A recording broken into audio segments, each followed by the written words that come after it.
Arturo Saldívar, gracias por venir, muy buenas tardes. Contrario, Joaquín, muchas gracias. Encantado de estar aquí contigo. Hay un proceso que no se ha abierto en tu contra, sino contra colaboradores tuyos, ¿sí? A raíz de una denuncia anónima que se ha procesado en el Consejo de la Judicatura. Sí, si me permites, Joaquín, a mí me gustaría primero hacer una aclaración y después dar el contexto en el que esto se da. Primero, a lo largo de mi vida he sido siempre un hombre honesto. No tengo un solo centavo mal habido. Mi patrimonio puede ser revisado de la manera que ustedes quieran. En segundo lugar, yo no tengo ningún problema en que haya investigaciones. Lo que a mí me parece censurable es hacer persecuciones políticas con finalidad electoral, violando toda la normatividad aplicable. Quiero poner en contexto que no es la primera vez que la ministra Norma Piña trata de incidir desde las instituciones del Poder Judicial en el proceso electoral. Recordarán ustedes, y esto salió incluso en algunas notas, que hace unos meses, cuando se quiso pedir la renuncia del entonces presidente del Tribunal Electoral, Reyes Rodríguez, hubo una intervención de la ministra presidenta, presionó a los magistrados y a la magistrada que estaban pidiendo la renuncia para que no quitaran a Reyes Rodríguez. Y una de las cosas que ella amenazó es que se iba a llevar el asunto a la Corte, aunque la Corte no tiene facultades para intervenir en el Tribunal Electoral, como no tiene facultades ahora tampoco. ¿Qué paró esto?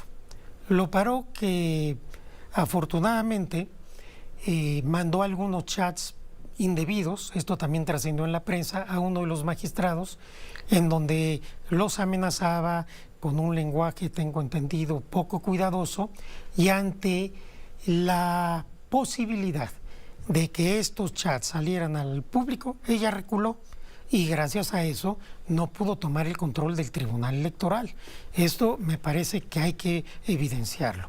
En segundo lugar, esta denuncia que ella ha publicitado viola todos los principios constitucionales, legales y convencionales.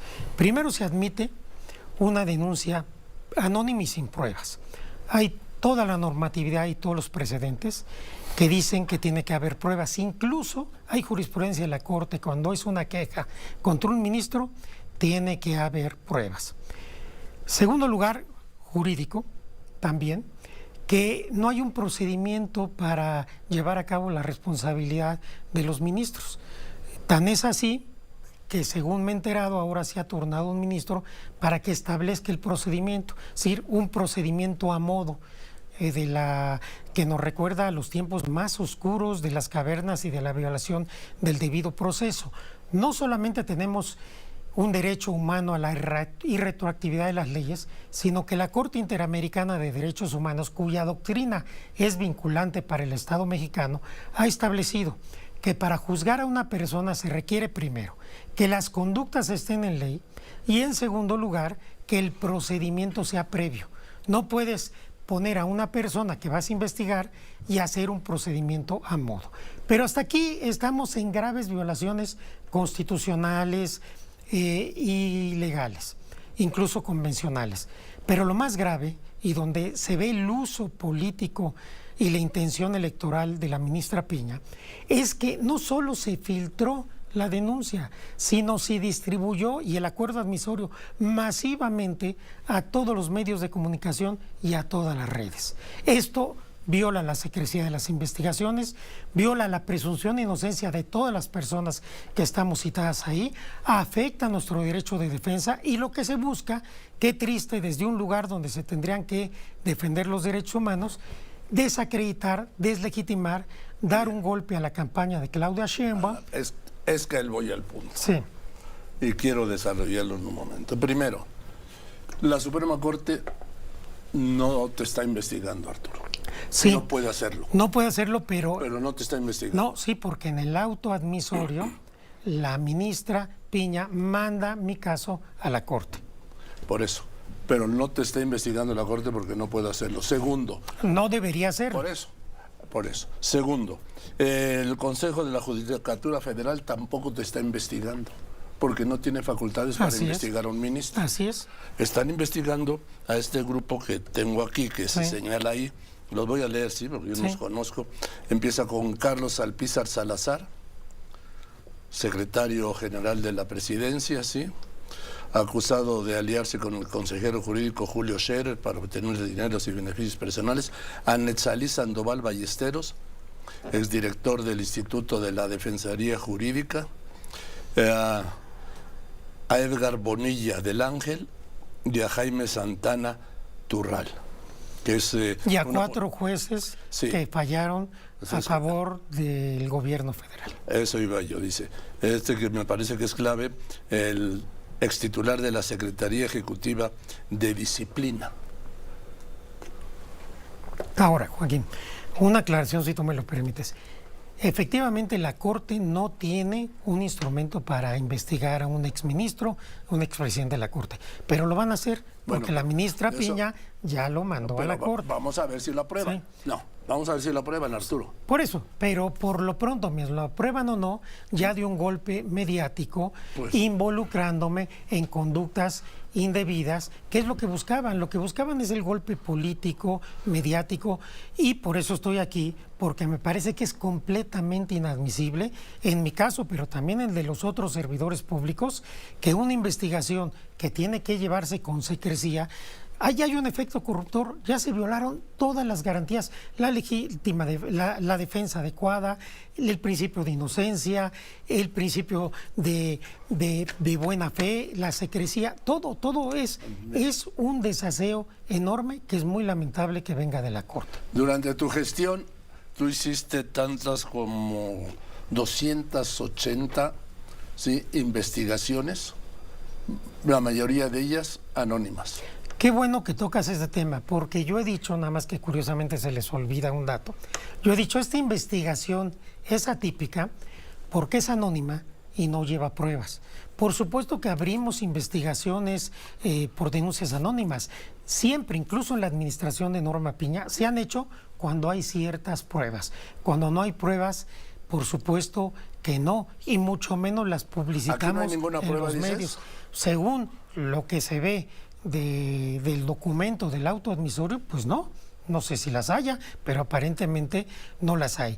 Y lo que no es admisible es que haya circulado en todos los medios una investigación donde se ve la intencionalidad política. Es claro que Norma Piña está aliada a la candidata del PRIAN. Tengo información de que la gente cercana a esta campaña está muy cercana a Norma Piña. Hoy Mario Maldonado habla de ciertas reuniones en la Avenida Reforma, en una casa de Norma Piña, con dirigentes de partidos políticos. Yo veo que esto es muy delicado.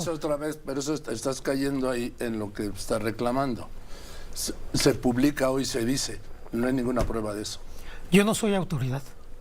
Yo no soy autoridad. No, pero también, yo me estoy defendiendo. Pero como ciudadano, el que acusa lleva la carga de la prueba, ¿no, abogado? Sí, ya se probará en su momento todo lo que yo estoy diciendo, pero yo no soy autoridad. La autoridad es la ministra Piña y está usando lamentablemente a la Corte y al Poder Judicial en la contienda electoral de manera totalmente inadmisible. A ver, yo creo que los de Morena vieron muy bien que te fueras al grupo de la 4T y con Claudia Sheinbaum, pero hay otro sector de la población que no, porque incluso corrió un lapso, creo que alguna vez lo hablamos, entre la aprobación de tu renuncia en el Senado. Esto no es un debate, ¿eh? Sí, sí. Aclaro. Sí, claro. Yo aclaro. Entre la aprobación del Senado de tu renuncia como ministro de la Corte y el anuncio vía Twitter de tu suma a la campaña de Claudia Sheinbaum. Sí. Yo te quiero decir varias cosas sobre esto. Lo primero es que entiendo a quienes no les gustó, es muy respetable, estamos en un país plural y muy polarizado. En segundo lugar, por supuesto que a la derecha y a la candidata del PRIAN no le gustó, le sigue sin gustar y por eso quieren bajarme del barco a como de lugar.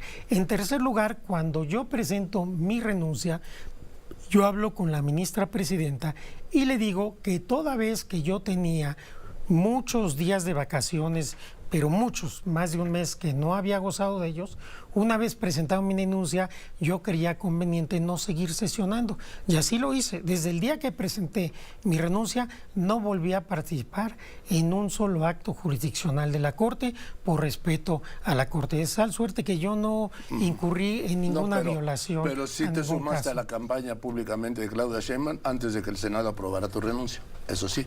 Sí, por supuesto. Porque Porque esa fue la razón por la que yo renuncio. Yo renuncio con transparencia de cara a la sociedad, diciendo voy a renunciar porque creo que mi ciclo en la Corte ya terminó y me voy a sumar a otro proyecto. Fui completamente transparente. Pero hablando de los tiempos nada más, de los términos, legalmente seguías siendo ministro porque el Senado no había aceptado tu renuncia.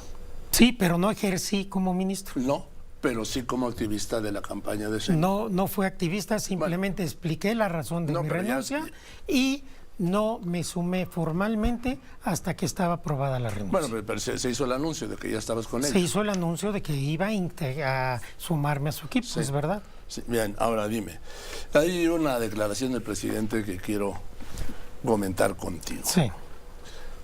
Que me pareció muy imprudente para él y para ti como en su momento como ministro de la Corte. Vamos a escucharla, ¿sí? Cuando estaba el ministro Saldívar de presidente de la Corte, había más recato. Todavía cuando había un asunto así, de este tipo, nosotros respetuosamente interveníamos. Porque es que no solo es la libertad, aun cuando se trate de libertad domiciliaria,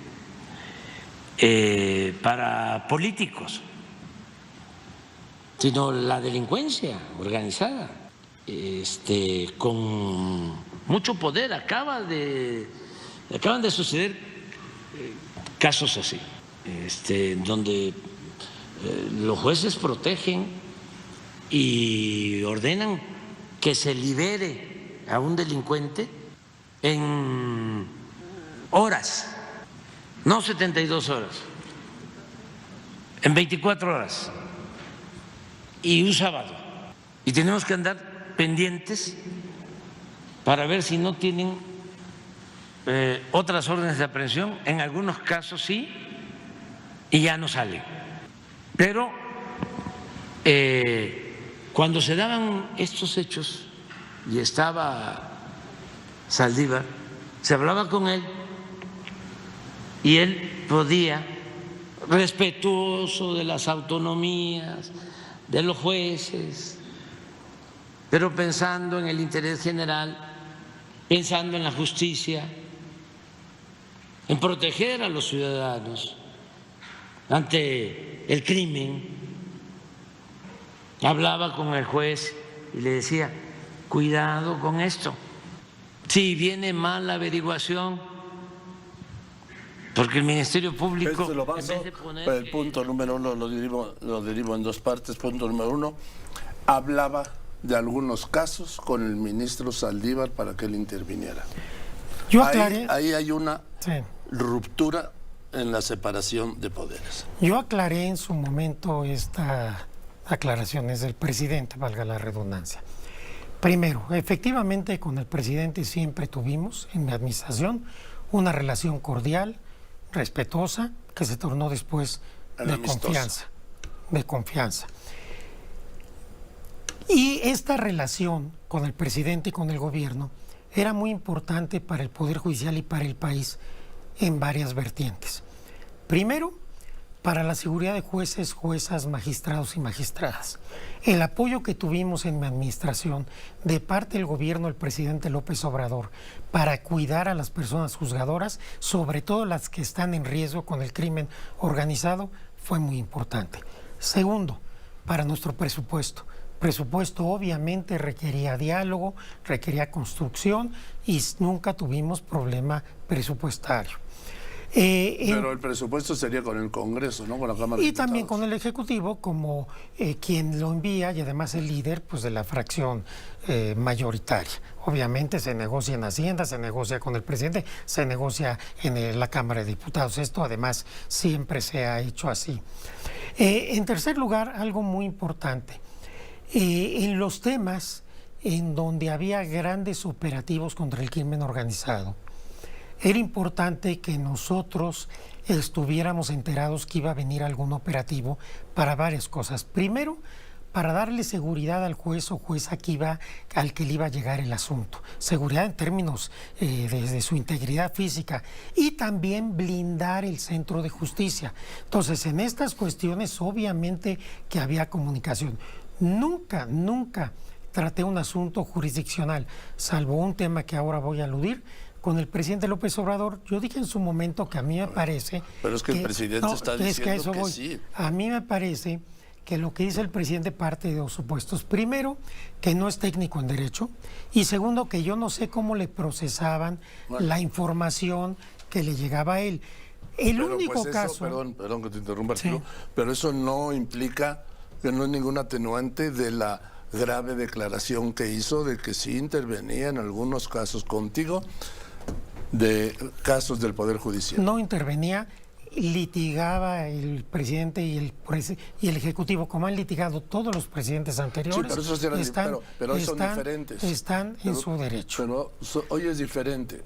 ¿Por qué es diferente? Pues porque lo dicen todos los días que son diferentes. Por eso, pero es que no hay nada ilegal en que el presidente, su consejero jurídico, su secretario de Gobernación, los distintos secretarios acudan a la Corte o a los tribunales a hacer valer sus argumentos. Esto no quiere decir lo que sí había. El presidente dijo intervenciones. Por eso yo estoy diciendo desde mi punto de vista cómo debemos entender esta declaración. Lo que sí había en mi administración es que sí había una vigilancia de cero tolerancia a la corrupción. Y entonces sí se sabía que si algún juez o jueza hacía algo indebido, iba a haber una investigación. Eso hoy ya no lo hay, por cierto. Nada más hay cacería de brujas como la que estamos hablando en este momento. ¿Cuál es el único caso jurisdiccional que sí se platicó con el presidente? El caso de Ayotzinapa, pero no en lo oscurito. Hay un convenio público que firmó la Presidencia de la República, la Fiscalía General de la República y el Poder Judicial Federal para que en el ámbito de sus competencias y sin violar autonomía, los tres estuviéramos al tanto de las investigaciones y en las reuniones con los padres y madres de Ayotzinapa por ser un tema de Estado. Ahí sí, y hay un convenio. ¿Nunca te pidió el presidente nada? Nunca. ¿Jamás de los jamases? Jamás. ¿Nunca te pidió Julio Scherer nada? Nada. Bueno, me pidió, más que pidió, alegó jurídicamente sus temas, como antes otros consejeros jurídicos. O sea, jamás se te solicitó que ayudaras o que influyeras, pues, ante un juez o ante un caso. El presidente dijo algo hace un tiempo. Yo jamás le pedí algo indebido al ministro Saldívar y él jamás lo hubiera permitido. Por eso, algo entonces, indebido. Nunca se me pidió que interviniera con ningún juez porque nunca he intervenido con ningún juez. Nunca en mi vida, nunca. Yo nunca, ya no digas presionado, coaccionado, ni siquiera he tratado asuntos jurisdiccionales, nunca con ningún juez, porque cuando yo fui abogado, yo sufrí que los ministros hacían eso. Y yo siempre dije que eso yo no lo iba a hacer. Yo nunca hablé, ni he hablado con ningún juez o magistrado para ningún asunto. ¿De verdad? ¿En 4 años? En 14 años que fui ministro. Bueno, en los 4 años de presidente de la Corte. Jamás. Bien, Jamás. voy a un corte y regreso con Arturo Saldívar. Continuamos.